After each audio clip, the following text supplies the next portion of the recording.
G'day boys and girls, Duckville here. Welcome to a Protoss versus Terran game. We're going to have a pretty interesting one. We'll see what happens between these two players. I must apologize, of course, last week was a very quiet week. I think I only put up like 3 or 4 VODs or something like that. Lately it's just been a little bit quiet. Of course, a lot of the pro players and that kind of stuff were just sort of preparing for well, a couple of the pro players were preparing for IEM and stuff like that. Of course, we've had very few replay packs being released as of late, but I have received a few that have come through from some high-level and pro players, so hopefully this week we'll have a couple more coming through. But our first cab off the rank is going to be a Terran versus Protoss here, up at the top side of Polar Night. It is our Red Terran from Clarity Gaming, Elhaym.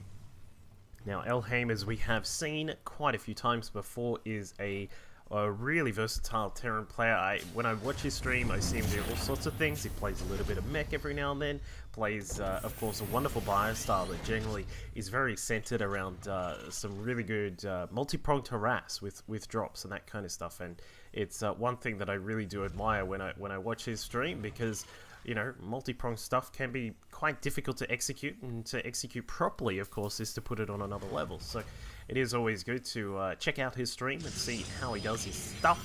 Meanwhile, down at the bottom of the map here is our Blue Protoss player from Team TtSYF. It is Hitman.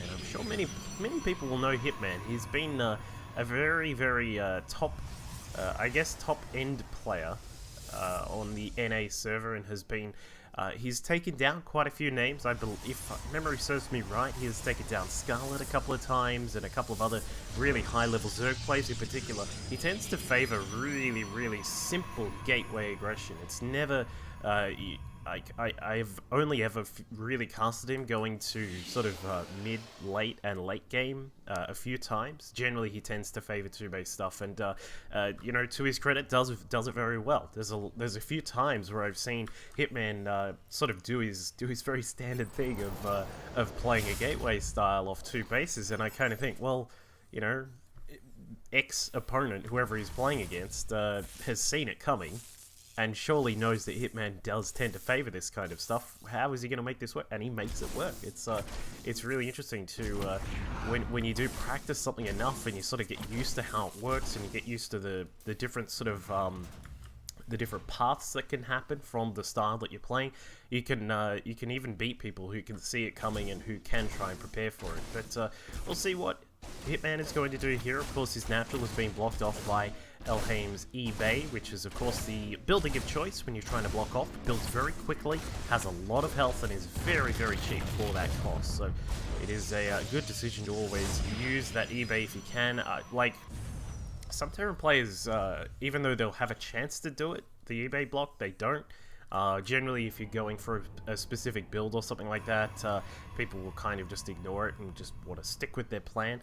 But I tend to think that if you can get that eBay down, it's generally worth it. Like, it can delay. If the Protoss is very greedy and skips that first Zealot, you have netted yourself a really big delay on the natural. So I don't know. I always tend to advise it if people ever ask, and I say, I think it's awesome. I think you should always do that. I still think sometimes that even stealing the gas off a Protoss can be quite helpful, but that particular play isn't as good anymore as it once was, not to mention as it once was in Brood War. But Elhaym's now going to scout through. Speaking of which, he has a look at the gas, says, okay, there's one gas, there's the second one. We have a look at how much gas is being taken out. Of course, we can see that there is a decent amount. We've had 3 in this in the first assimilator for a little while now. It started out with 2, but now we have 3 in both, and we'll be able to figure out what Hitman is going for very soon. In fact, there you go, Double Forge has been thrown down and is going to be building. So a little bit of an older kind of style. Not necessarily a bad style, it's just something which you don't see as much these days. Most Protoss players tending to favor the Oracle path, of course, and considering it does a lot of damage.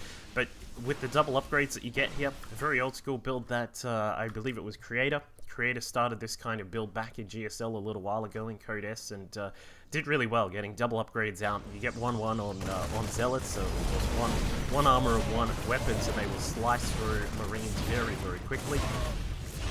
So that is probably what we'll look to see here from from Hitman. In fact, there we go. Alright, I was going to say you better start those pretty quickly because otherwise the time that you lose on that can be quite costly. But Elhaym has gotten out his reactor factory, the tech lab racks, and we do have a single widow mine in the middle of the map. A couple of Marines are just dancing about with the Zelnaga watchtower.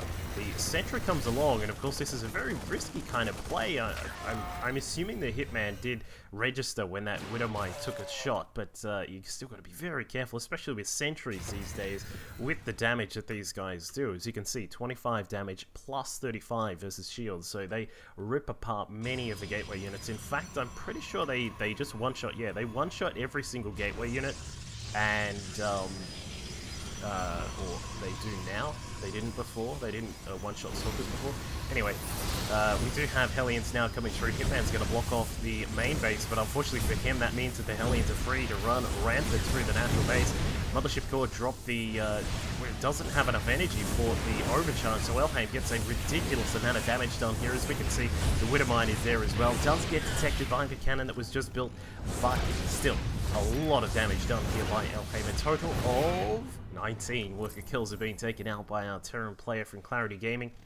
Meanwhile, a few more Hellions have just popped out. Looks like we'll see a drop coming out from our Terran player. He is going to set up his gases here at the natural. We've got inside the main base a bunch of racks now coming along. We've got E-bays down the back. Just a tiny bit of delay on the E-bays there, I think, perhaps just busy trying to get all those probe kills. But he will go for double upgrades himself. Just needs to catch up. This is the thing about this build that Hitman is doing. It augments gateway units very, very well. You get to see, of course, the Zealots that will have charge very soon. They get a huge, huge boost when you get those upgrades rolling along, especially when you get to 2-2. But it looks like Elhaym is still attempting to get some more damage done with these Hellions. They dropped inside the main. The force fields, yet again, not exactly the, I guess, the smartest of force fields. He's kind of blocked some of his units down. He's blocked probes down as well. The Hellions are still looking to get some damage done. Maybe if they can snipe a sentry, that'd be quite nice, but it looks as if with 23 workers killed in total, he'll be quite happy with that result after all of that. And it's given him time. It's given him time to get extra racks up, as we can see. Stim is done, I believe. Yes, Stim is done. We've got combat shields on the way, and we will see what Elhaym's next maneuver is here. After all this harassment, as we can see, as we mentioned before, he's gotten himself established with the natural base nicely saturated, and of course the main base still producing some SCVs here as well, just to make sure he can transfer over to his third base. The 1-1 on weapons and armor is also just coming through as we speak, but Hitman's going to have a quick look, and he's going to say, alright, well, he seems to have established himself very well. He's now got a natural that's nicely saturated, so it's not necessarily some kind of big all-in play. But we do have another drop coming in from Elhaym, who's wanting to keep that pressure up. He's now assaulting the main base, the photon overcharge to keep this all protected for now. But it looks as if Elhaym he's gotten a pylon. He'll be happy with that. Just sort of sit back. And what he's doing here, which is very important to keep in mind, is keeping up the threat that we are going to be dropping inside the main base. From the back, from the side, from the front as well. As we can see, we've had a couple of different avenues that have gotten some damage done. And all this is doing is it's keeping Hitman on the back foot. Normally, I would suspect at this stage, Hitman would be wanting to get a pylon down somewhere over here so that he can start up his big gateway push. But for the, this entire time, he's had a really, really tough sort of experience in trying to get that done, just because of all these drops and everything that has been going on. Another photon overcharge here at the main base, but there is another, oh, I thought there was a drop. It's just a Marine just randomly walking about, but the medevac will evacuate for now.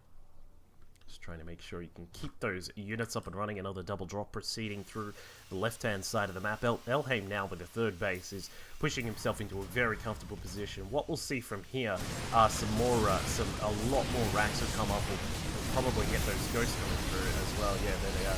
And it looks as if Elhaym getting some more damage done here. Drops in a few more units, stems them up, takes out a pylon or two. Photon overcharge is still active here and is just outside the range. Look at these guys, very daring, just sitting on the edge there.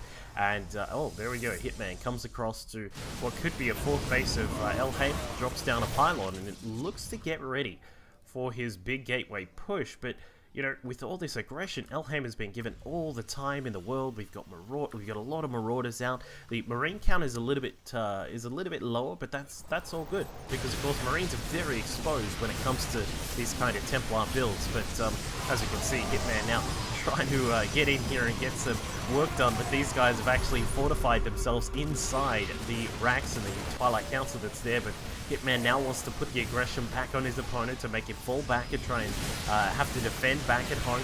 There are some ghosts here, of course, so they will drain the energy of the sentries, any Templar that are around, not to mention the shields as well. And Elhaym still, I can't believe that these two guys are just sitting here. They're like taunting everything. But Elhaym eventually does lose the medevac, which means he will lose that little push there. But he's now just in perfect position. 148 supply. He's got 1-1 upgrades. He's kind of laxed on the upgrades a little bit, but at this point it doesn't really matter. And this is a little bit of a worrisome situation here because this is such a tight choke point here, and Elhaym is just going to take advantage of that. We can see the spread of his units there, just beautifully positioned to fire in on this little choke point. And Hitman, I mean, this is why, you know, you don't tend to see people building stuff out at the front here, and if they do, it's normally like a pylon just to block this side, and that's it. You don't want the Hellions running by into this position, but this side should normally be kept very, very clear. In fact, that just generally, the natural should be kept clear because of these kinds of scenarios. And not to say that decided the game, but I mean, you do have to be very careful of that stuff when you are setting up that natural. So, great game from Elhaym. He had some great harassment, which is what you will expect to see if you jump onto his stream and say hello over at twitch.tv/ I think it's just Elhaym. Otherwise, hope you enjoyed the match. I'll catch you all next time. Here, as you can see, 47 damage to bio units and then the 34 damage against other standard targets. His storms have also been wonderful, just spreading them out across the battlefield, doing really, really nicely there. And for minigun, he's been sticking with a much more